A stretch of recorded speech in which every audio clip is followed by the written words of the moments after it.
It's time for All Hands on Tech.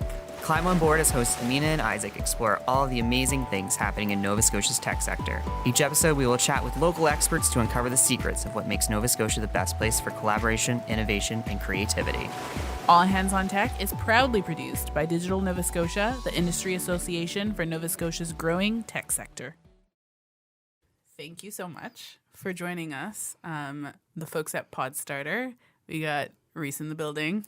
Yeah, thank Woot you. woot. Am I officially the first guest? Yeah. Yes. Yeah. First podcast, first guest. Yeah, It's wild. it is And exciting. I think it's very, very timely. And also, you know, as we are recording in your studio, that you folks be our first guests. So, You're welcome. Yeah. Hopefully you're feeling comfortable and like the space. So we'll. So comfy, such a beautiful space. yeah. thank you. Right in the heart of downtown. So, really can't complain much, eh? And opposite Dee Dee's ice cream. So if you like ice cream and burritos, There you And go. the combo I in know. heaven. So, we kind of want to first start by shouting out some really cool technology that's going on, just as like a quick like, hey, by the way, this is happening in Nova Scotia. And it's a shout out from one of our members who is Nerve Systems, and they actually use like heat map technology to sensor the movement of people, and super cool. There are some really crazy applications with that there, where they're talking about actually helping. I believe people in not just hospitals, but helping with some prison work, and there's some crazy stuff going on there. yeah, like search and rescue. I bet that's really useful. Yeah, and it's good for security purposes, obviously, because you want to know who's going in and out, and they don't even have to have a cell phone. It's completely heat map censored, and they are, I think, operating right now out of Amherst, and they are spatial analytical marketing technology that offers radio signal detection in real time without apps or software specifically designed for movement. So shout out to Nerve. We had John send along his bio, but I don't think didn't we have ever got mine. anything from you. Sorry. So you get to do it on the air. Pressure's on. Yeah. Do you want me to just go into it? Or? Jump Yes. right into it. Okay, Yeah. cool. My name's Reese Waters. I'm one of the co-founders of Podstarter. I'm also a producer here. I came to Nova Scotia 4 years ago after what felt like a very long career in TV, radio, and podcasting in the UK as a producer. And yeah, we set up Podstarter because we realized that podcasting was a whole new communication channel and way of building communities and doing PR and communications for businesses and organizations. And I'm also addicted to podcasting and make too many of them in my spare time as well as in work. So That's awesome. yeah. Nothing wrong with making a hobby and a pastime a business operation. You No, know? exactly. Yeah. It's perfect. Yeah. Love what you do. Yeah. Should we introduce John, even though he's not here? Like, should we shout him out? I'll give him an introduction if you Yeah. want. Perfect. Yeah. So John, who couldn't be here today for family reasons, his background's really interesting. He's done a lot of production work, but he also used to work in AR and VR, and he did work with like Marvel and Walmart, and he's worked with like Lego and all these cool brands around the world. And we kind of joined up on the idea of Podstarter together after he kind of already done some really cool stuff. Awesome. Well, thank you both, Reese and John. Again, thank you so much for letting us use your beautiful space. Thank you for all the support and mentorship, honestly. These guys are amazing at giving mentorship for starting a podcast. Like, there's absolutely nowhere else you should be going. Yeah. Oh, thank you. That's nice of you to say. Absolutely. Yeah. No, we give full credit for our amazing name as well to you lovely folks because, we wouldn't have been able to kick this off as well as we have without you. No problem at all. So do we want to... Do some rapid fire. Yeah, rapid fire time here. So we just have 5 super short and quick questions, and they're completely random. Okay. Can so I that's- answer with one word or like a sentence or? Yeah, anything that comes directly to mind when we shout out. Feel free to take a few seconds. Okay, like that's not fine, first thought because it might be completely irrelevant to the question. Do you want to do one? I do one. Yeah. Back and forth. Let's go. So I'll start. What's your favorite drink? I really like Radlers, like a chilled Radler. There's quite Even a few in the winter. Radlers I'll drink around one in the here. winter too. I know it's a summer drink, but It is. yeah. Number 2 here is favorite season of the year. I love winter, and I know that's a very controversial choice, but you don't get winter like you get winter here in the UK or in Wales, and it's such a novelty. I love it. I just like having a campfire in the snow. I don't know. Yeah. I don't know why. Wow. Unpopular take, I think. Yeah, I was gonna say definitely for like I would especially say Nova Scotians. Like winter's probably the least favorite season of the year. Yeah, but I'm always warm. My hands, Yeah, there you just go. are always warm, and in the summer is a nightmare. I'm like putting them in the freezer, but in the winter it's perfect. I just don't need to wear gloves. Instead of the heat packs, you'll get cold packs. Exactly. Awesome. Okay. Dream breakfast. Eggs Benedict, Ooh, good choice. but like fancy, where it's all stacked with like over nice. easy, runny. Yeah, hard. super runny. Oh yeah. Yeah. That's good. Last one. How do you like to travel? Hop on a plane or a road trip? Oh, road trip, definitely. Yeah. Yeah. I think I like planes, but when you're looking down on everybody and it feels like it's Lego, you're kind of missing out on something. Whereas when you're actually driving and even going off the highways and just going on like the smaller roads, I think you get surprised by stuff. You never get surprised in an airport, only by how expensive. Yeah. or how goodness. uncomfortable the places are to sleep. So. Yeah. True. Yeah. True. All right. So Cool. So can- we'll run into a Q&A period. Just Cool. kind of do some back and forth here and learn a little bit more about yourself and Podstarter. And more importantly, are there too many podcasts? There are too many bad podcasts. No, honestly, I say this all the time. There's like the vast majority of podcasts are people just going, hey, I can do one. I've got Yeah. a phone. I can just have a go and just make a podcast. And there's nothing stopping you. There's nothing wrong with people experimenting and trying. It's just like if you're going to start sketching pictures or making your own videos, like I've got no problem with that. But I think the thing is that when people when an organization or a business or somebody is actually going to launch a podcast that is representative of their organization, they wouldn't necessarily start doing it on their phone themselves without any experience. So it's kind of making sure that people go into podcasting the right way if they want to use it effectively. There are still everyone kind of who doesn't necessarily identify a niche or that kind of like area or community that is really relevant is really going to struggle to kind of build a generic like mass audience. Is always, I feel like those podcasts that really know who they want to talk to and what they want to talk about and the kind of conversation nobody else is having, those are the shows that really thrive, and there's plenty of space for shows like that, I believe. Yeah. sweet. Yeah, that's a good point. I know that like especially since like the pandemic, everybody's like taking on a passion project. They're like, I really want to talk over a mic and I really want to go on like all those Yeah, yeah. Instagram lives. And like, what do you think is like a super good place to start for somebody to know if a podcast is the right avenue for them? I would like personally, one of the things I did was just start recording. Like before I came to Canada, I was always a behind the scenes producer or director. I'd never done anything on camera myself. I was always recording and then editing other people. And I realized during the pandemic, I was like, I need to make some comedy. I need to have something for fun. And I really needed to kind of overcome my assumption that I couldn't do it. So I would just do little test records of maybe an episode I would do just for me, and then I'd delete the files after I'd listen back to them. But it was more of it was like a practice session. Just you can produce content if you've never done it before without pressurizing yourself to share it with anyone. Yeah. There's nothing wrong with keeping it internal. I know we're so used to sharing everything these days, that's a but good point. but holding back, or maybe it's better than you thought it was, and you do put it out there, but not setting the expectation that everything you make in those early stages has to be public. Can But be if you useful. like record an episode and you delete it and didn't share it, did you record an episode? exactly. Yeah. That's like the mentality. Yeah, It's like exactly. everything is to be shared. Yeah. Well, it's like that saying that it's like if a tree falls in the middle of the forest and no one hears it, did the it tree fall? actually fall?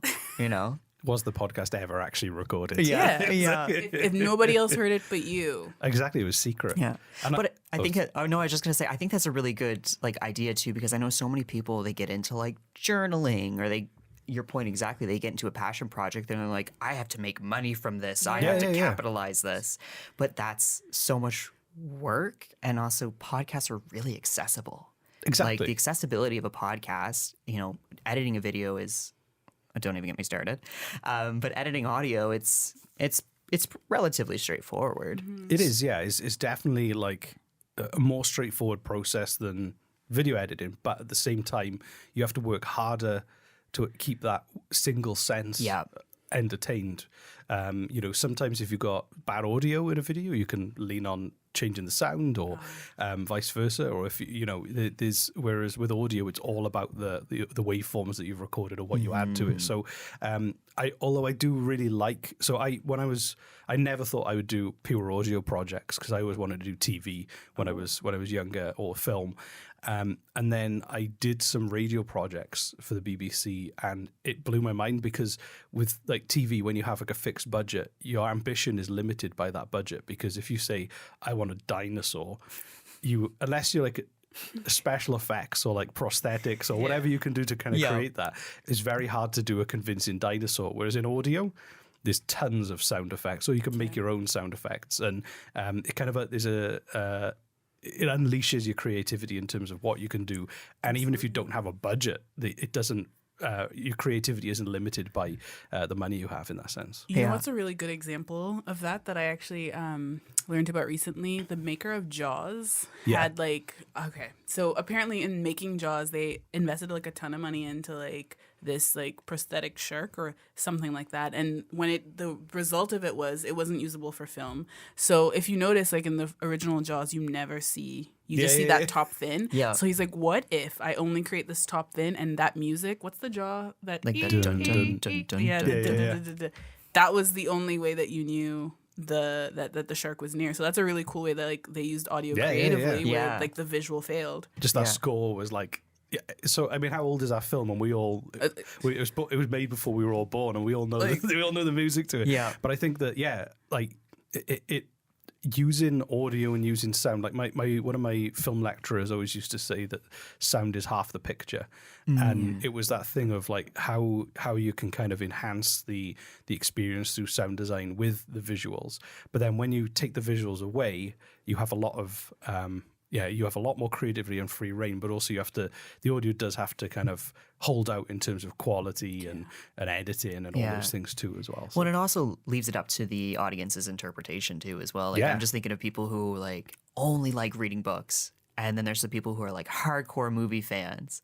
But like the people who like the books like it because they're reading it and they're able to like picture everything in their heads. Like what's happening there? Like what am I envisioning? But in a movie, you're seeing it all play out in front of you. And, back to Amina's point exactly, like sometimes that's really limited. And if you don't do a good job of reenacting and making that creativity come to life, then you lose a lot of people. Exactly. And also like, do you think back 5 years ago, if you said, right, I'm going to create a really immersive experimental audio experience, you'd have nowhere to distribute it really to a wider audience. Now these days, you've got podcasts, you can create something that sounds completely different. There's no creative boundaries to what you can do, and you might find an audience with it. And I think like our generation is just more, I think we fit the brand of a podcast more because isn't it like there's certain things you can't say on the radio.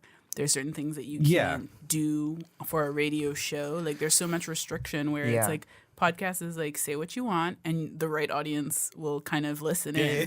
Isn't that like because the broadcast rules in radio are very different. There's guidelines and restrictions and laws, whereas podcasting is kind of Wild West. There's people using audio clips from movies and music they might not have copyright to. Happens all the time, and maybe there's a day where it'll get policed and it'll catch up with people. I hope not, but I don't know there's so much content being produced so regularly, it couldn't be done by people. It'd have to be like some kind of AI. But at the same time, I think that's the way that people grab images for memes, the way that people like cut stuff up on TikTok is very hard to police that these days. And I'd compare it to people reusing TikTok videos on Reels and kind of cutting stuff together. Podcasting is very similar.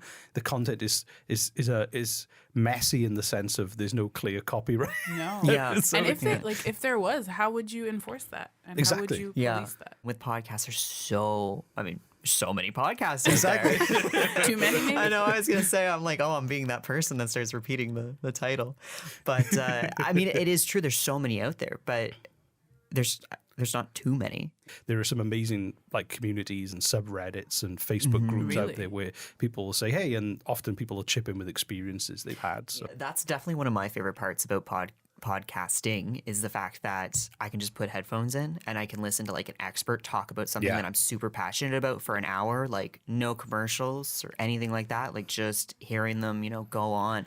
And that's easily my favorite part, and it's all over the world that you can listen it to. So yeah. The weirdest part, though, is once you've been doing it and you've had people listen to the show, and if people have been listening to you for a long time, like one of the shows I host, we're getting close to 200 episodes over 2 Wow. years. So there's a lot of time that some people have spent with our content, and they feel like they know you and you have never met them. Wait, okay. So It's really weird. one of my like favorite podcasts is of it's called What's Your Sign, and it's like these three like California girls. Not even like I would never run into them ever in life, but like they are so relatable with their like just raw conversation about astrology. Yeah. And like they take you from the beginning, like what's the sun sign, what's the star sign. Anyways, end up following one of them on like Instagram, and like we go back and forth like within each other's stories. Like we chat there. I made you're a friend you're from talking? listening to she responds.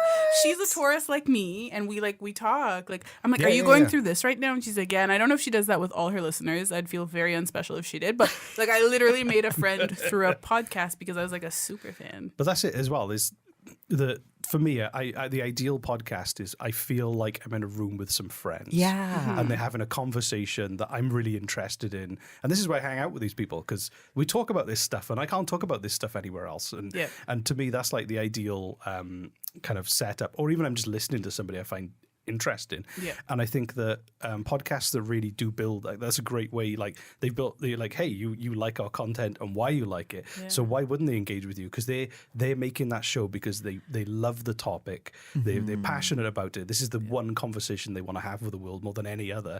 So when somebody else reaches out and validates what they're doing, why wouldn't they kind of respond with that kind of positivity and go, well, Yeah. you're among friends. So, Yeah. Building shows like that is amazing, is to be part of a community, whether you're a listener or a podcaster, feels special because you don't get that from a lot of mainstream content where it's that easy to reach out and build that connection. So Yeah. At all. And especially within the past, I mean, we referenced this briefly already, but in the past 3 years, like just finding community has been so difficult. Yeah. And I wanted to ask as well for you folks at Podstarter, how has the past 3 years been? Well, it's interesting because when we first set up the business, we signed a lease on a studio, and then a month later, the world went into lockdown. So we were like, hey, this is going to be like an in-person, record podcast coaching business, Yeah. where we kind of like this, the strategy and all, and we then realized that there was still, if anything, the demand and interest for podcasts increased because lots of people couldn't do lots of things. They couldn't do videos, they couldn't do conferences, but they could podcast. So before everything sold out, I went to Best Buy and to Canada Computers and all those kind of stores just to get as many podcast microphones as we could, just because then we created these mobile kits. And with a lot of our clients, then we started doing, we'd wipe them over and we'd do doorstep delivery. And then we'd kind of coach people to build a good recording environment with just in a closet or with pillows. And then it allowed them people felt like they were being productive. They were doing this whole new creative project. Wow. They were able to talk to people differently during lockdown because, hey, I know we can't do our typical thing, but here's a podcast that we hope, and also the guests were available. Everyone had time. So a lot of people, we were able to get a lot of recording done. So it actually kind of turbocharged our business to the point where it's now a hybrid version where sometimes we're in the studio like we are now recording. Yeah. Other times we have clients, like we're currently working in the podcast in California, and we're never going to have them in the studio. Yeah, exactly. Unless they're in Halifax for a reason or they... But it allowed us to rethink our business model so that we were open to just clients who were entirely remote, and we just coached them through good recording practices and the right environment where they were really. So That's really cool. That's really, really cool. It was a good challenge. Yeah. No, it's definitely like, I know speaking with so many individuals throughout the pandemic, it just keeping people connected has been Yeah. the hardest part because it's so easy to put yourself in isolation and just put the horse blinders on, as I like to say, and just power through. Yeah. But, we're social creatures by nature, and, you need to find other avenues to stay social and connect with Exactly. people. And this is definitely a prime avenue, prime real estate It was to good. keep connected. It was good timing, I guess. 'cause, Yeah. Yeah. Even convincing people, like podcast listenership shot up during lockdown. Yeah. So even like convincing people about the benefits of podcasting, it became much more of a focus for people in a way that we hadn't experienced before the pandemic. So it was kind of a silver lining, and everyone's taking what wins they could from those 2 years, I think. So Yeah. if you had any at all, you're very lucky, I think. So Yeah. So good for the community, but let's talk about like what everybody wants to talk about, which is like the bottom line. What does it make money? So typically with podcasts, we have this. I'd say there's people who come to us all the time saying, I want to launch a podcast. How fast can I make money out of it? And I always say, hey, well, what about if you thought about launching a YouTube channel and making money from that? Have you thought about building a massive Instagram audience and making money from that? There's no, just because you have a podcast, there's no guaranteed income stream. There's no kind of get rich quick scheme in podcasting. There are people who do get very rich. There are people who are able to quit their day job and earn a similar living from it as they did. There are people who just cover their costs. There are people who never make any money at all. And those people at the top are a very small percentage of podcasters. We've always been upfront about that with people in that first, literally is like often it's the first conversation we have with people who come into it. But we say, but the real monetization is your ability to broadcast, or we like to use the term narrowcast because it's kind of very direct to a certain demographic of people that you might want to identify. The real monetization comes from marketing, PR, communications, relationship building. If you have a podcast and someone you'd like to work with has listened to a few episodes, they already feel like they know you before you meet them. That's true. And the kind of benefit of having an authentic conversation like this means that people feel like they already kind of understand your tone, and they might choose you because of it. They might choose to not go with you because they go, I listened to his podcast, didn't like the sound of him. Okay, so that I want like side question. Have you ever listened to a podcast and then you're like, I don't like their voice. I'm not listening to this. Is voice important? I honestly, I think it's if you've kind of got a voice that grates with people, you can't really hold that against someone. I think it's more about attitude and how they respond to questions and answers. Yeah. I think it's about personality and the tone and how you converse with people. I think if people listen to you talk and they go, I feel comfortable with them, or that they sound like they'd be fun to work with, I think that that can be a big deciding factor. Yes, some people's voices other people find annoying is all subjective. But, who knows? Maybe there might be someone with a air quotes here, like an annoying voice, but maybe they're fun to listen to. But you could also argue that it's distinct. Yeah, exactly. And having you look at like kind of even in things like supermodels, they look for people who look distinct. There's no like generic supermodel look anymore. People might be having a distinct voice could be a real asset because people instantly recognize, that's that person. Or like voice actors, prime example. Yeah. People like and remember the names of voice actors who have like the wildest voices or like can really hit those tones. That's true. Those are the folks who remember. So yeah. And I'm also just curious too in terms of, because I've seen things be thrown around all over the place in terms of metrics. Like what is the best way to measure success in a podcast?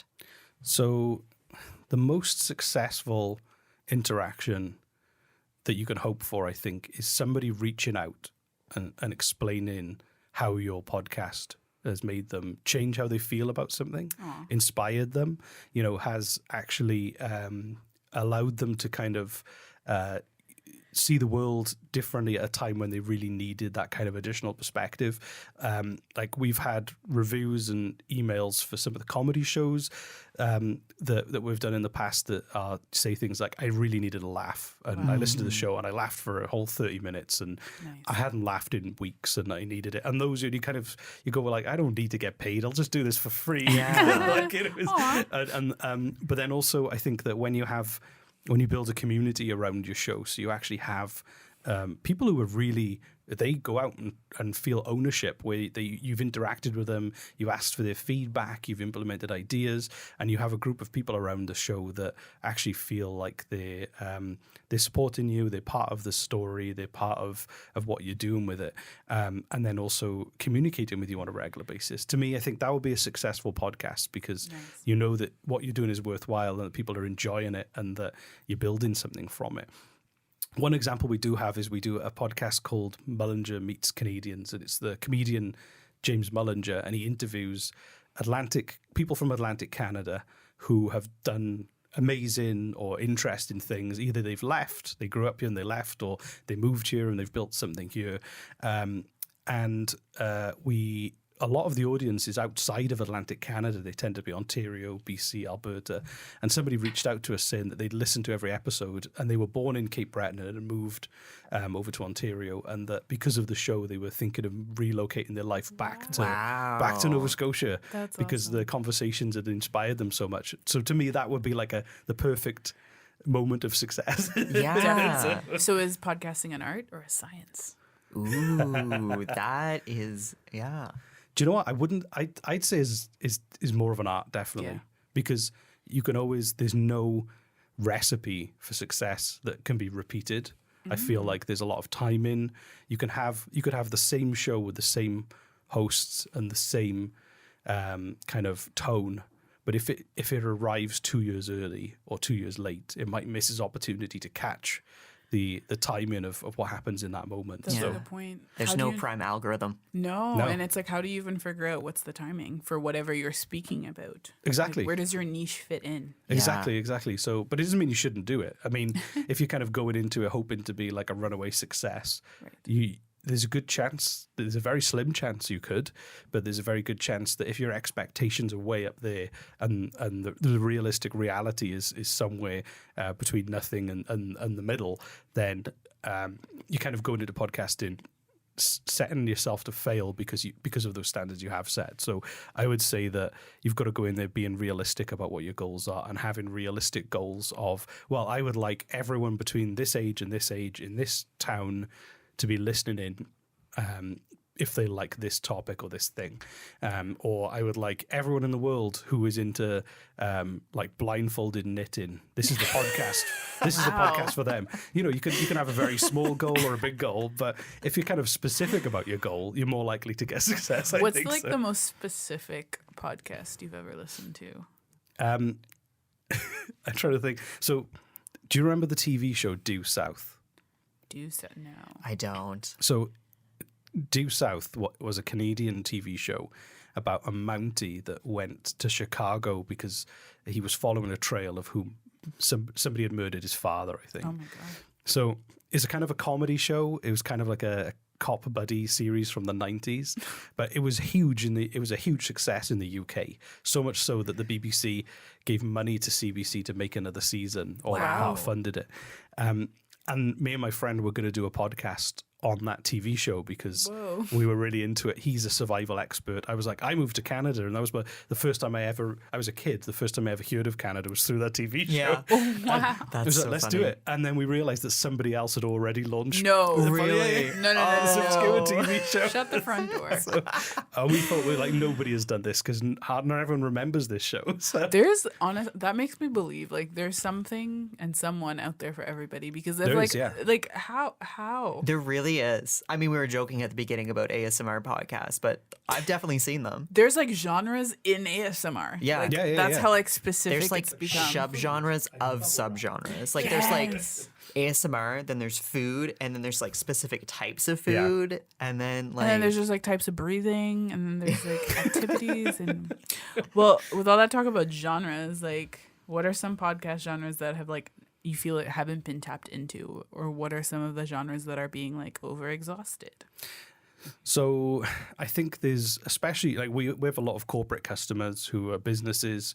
I think there's a huge amount of business podcasts. There's a lot of kind of podcasts that are, hey, we're the business show, and I think that it's great to have a healthy ecosystem of like different kinds of shows. But I think that if the real opportunities to stand out and do a business show very differently, or to be really specific in that sense. There's tons of shows who are just, hey, we're just friends navigating life. You know, that is another kind of just two friends, and it's just, what are we going to talk about this week? I don't know, just some stuff happened. You know, there are a lot of podcasts like that, and I think that if you don't have that focus of who our audience is, what are we talking about, why are you here, you can get away with that. I think if you're famous and you've got it already, like a lot of influencers do that because they're like, well, they just like, you know, they've seen the feed and they like, you know, my life. So I'm just going to talk about my life. That's what they want. So it's totally fine. I think that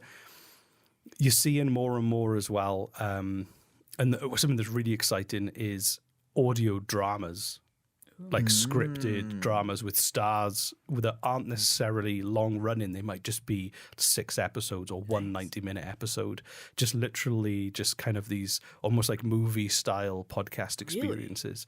Really? I think now that there's more money in podcasting, they're kind of going, hey, imagine, well, if they said, hey, there's a new like Sherlock Holmes kind of podcast with a really cool actor, or if they cast it right, then I think that they had a few A-listers and maybe the writer was somebody who had like won an Oscar, then there's a good chance they're going to get a good turnout or something. I don't know. But I think that area of creative audio design, writing, acting, I really feel like those areas are where podcasting will grow in the future. But I think it will always come down to people in a room talking authentically about something will still be like the main staple, I think. So, Yeah. I think so. Oh, I'm just thinking too, like even on like Netflix, they're starting to do like choose your own stories and stuff. And I'm like, that's so cool. I mean, not my ballpark, but I'm like, that's so cool that we're like in a world where you can like sit and watch TV and you can, you know, basically play a game at the same time. So I wonder if that's something potentially like podcasts will be able to do. That'd be really cool. We should do one. That's a great idea. Yeah, there you go. Hey, listen. Skip to episode 5 if you want to turn left. Yeah. Episode 6 if you want to turn right. The way we're experiencing everything is changing so quickly. Yeah. So quickly. It's like hard to keep up. It is. It's hard to keep up. It is, but it's also really exciting because I remember like before the internet, which, because I'm old. Before the internet. Before the internet. What? But, like who? You were never surprised or delighted by something you didn't know existed as frequently as you are today. Yeah. Like it would be maybe you'd be surprised or delighted by something on TV twice a month if you were lucky, and that was a good month. Yeah. Now it's kind of literally like 5 times a day you scroll onto something and go, what is that? Yeah. I didn't know dogs sounded like that. And you know, it's like, But it's really good. It's good. I think the sense of community is the biggest one, because it's like maybe if I was like growing up in this like backwoods town and I liked this specific thing, I'm like, I'm such a loner. I'm so alone. Nobody likes what I like. But like now the internet has connected us. Podcasts have connected us. It's like, wait, somebody is just as weird as I am, and they like just this specific topic just like I do, and it's definitely, it's cool. but there's like people who like live in these cultures there that are digital primarily, and like they have like, you know, language they use and like dress codes and all these things that no one in your town might understand, but you're connected with thousands of people and you get to engage with that culture and that kind of style as often as you want. Is amazing. Yeah. That's really cool. Yeah. I think like, if you had to like leave people with a message about podcasting, what would it be? I'd say that if you want to get into podcasting and you're worried because lots of people are doing it and there's lots of shows out there, think about what is the one conversation and the one message you want to share with the world. And when you sit down in front of the microphone, keep that in mind. You know, what is your experience and what are your passions going to allow you to make a podcast that you will have infinite energy for. Because it's going to take a lot of energy to kind of keep building your show, and that you're going to just grow and develop and be inspired by as you keep making episodes and speaking to new people or researching new topics. I think it's just making sure that you're there for the right reason is the most important thing you can have. So. Yeah. Nice. Is that okay? Yeah. Oh my goodness. No. I feel inspired. Yeah. You inspired us to start this project, so you definitely hit the nail on the head with that one. Yeah. We kind of did tech tips already. No, like story time. Oh, you want to go into story time? Story time sounds cool. I we want to kind of use it to highlight some cool stories and experiences we have working in the tech industry in Cool. Halifax. You want to think on one? Well, we maybe tell ours and then you share a cool Yeah, you go first, Cotton. That's Yeah. All fine. right. So I don't know if like everybody's aware, but in Halifax we have, what is that on Citadel Hill? What is it? Most people just call it the noon cannon. The noon cannon. Okay. And nobody warned me that every day at what time? Noon. Oh, The wow. noon cannon at Yeah, the clue's in the name. 1:47 p.m. every single day. The noon cannon goes off. Sorry, the noon cannon at noon goes off, and nobody warned me. And our office is on Barrington Street, so like I think we We're like 13th floor, like Yeah, so we have facing the cannon. Yeah. perfect view and perfect opportunity to hear. And like the first time I sat in the office and I heard, I can't even mimic what it sounds Yeah. like. It's just like really loud and like boom. It's Yeah. one of those pirate gangs. Yeah. Yeah. So I was like, oh my God, what is that? And I think it happened a couple times before I noticed. I was Yeah. like, that sound again. Yeah. What is that? And Well, I was gonna say, I remember you coming up to me and you're like, I always hear this noise at noon before we're about to go for lunch. Like, what is it? And I was like, Amina, what are you talking about? And you were like, it's just this loud, like it just shakes everything because silver lining, you always know when it's lunchtime. Yes. So that's Yeah. my little Halifax story. Well, I was gonna say it's kind of like when it's kind of nostalgic because when you're like in elementary or like junior high and there's that obnoxious bell rings for lunch Yeah, and you're yeah. like, woo, like I can go outside now, I can go eat my food. Okay, I had a handbell in my like the ding ding ding, yeah, and we used to in my school, we yeah. used to like fight to see who could like who take could turns ring to it? ring the bell. When I was there, I had a watch, and they chose me. They were like, "Hey, you've got a watch. You can tell the time. You can do it." And after a few months, I was like, I wasn't enjoying it because I was like, I had to leave class early. I had to go and get the bell. I had to go blah, blah. So I felt much like- responsibility. I know. I was about 8, and I remember like standing up to say to the teacher, I just don't want to do it anymore. Yeah. Like I kind of quit ringing the bell. And that was the first time he quit a job. Yeah. And I was, What happens if you weren't there? Well, she was just so astounded that it was like, you don't want this responsibility. I'm like, just like 8. No, I'm fine. I'm the one kid in the school with a watch. Yeah, I like, want to run around in circles till I pass out. Yeah. Yeah, I like want did nobody else responsibility. have a watch? Was that? Did nobody else have a watch? Watch They was, did, I think weren't they. big then? I had like this giant Super Mario watch with a game on Oh, that didn't yeah. work, and Damn. it told the time, but you couldn't play. Oh, the I was game. gonna say, imagine if it was told the wrong time. Exactly. And every time it was like 10 o'clock, and you're like, all right, lunchtime. Whatever. You can eat now. It hasn't moved for 2 hours. Still lunchtime. That's so funny. But yeah, any cool stories? So, yeah, it's a cool story. It's about so I live in like I call it a suburban wilderness. It's kind of like it's out of the city, and people like the lots are kind of spread out. There's a lot of trees. It's kind of our house is almost right in the Blue Mountain Wilderness. Kind of I don't know if you've been there or it's just within HRM. But Yeah. What it's part? like Not to give it your kind of like Hammond's Plains area. Oh, okay. So we're kind of we bought out there when we first arrived here because we were really our idea of a Canadian dream was to be living in a forest with wildlife and all this kind of cool stuff. Absolutely. Only way can you do it. Exactly, Yeah. exactly. So we were of the mindset of we'll see like bears and moose and all these things, and then. We saw deer, we saw rabbits. Nice. Deer are cool, rabbits are cool. Staples. A bald eagle tried to take our dog, but realized it was too big once it got close and changed its direction last minute. Oh, goodness. But then it wasn't until we got these Blink cameras installed that we realized how much wildlife we had. What? Because you only see, if you're not there to see stuff all the time. Yeah. So I get an alert on my phone to say, oh, like a parcel's been delivered, that kind of thing. And in like 6 months after we had those cameras like set up, we had a black bear kind of poking his nose trying to get through Oh, our basement door. wow. We had a lynx. I think it was a lynx. I wasn't like a full-size bobcat. We've had coyotes. Nice. And it made me realize, I was like, what have we done? We like live. Oh my God. We're surrounded by all these wild animals. Yeah. It was great. Yeah. But thank you so much for, having us be here and use your studio and letting us talk to you. Like, this has been thank you. fantastic. Cool. No, thank you. Thanks for tuning in to All Hands on Tech. Interested in learning more? Visit us on our website at www.digitalnovascotia.com. We'll see you next time.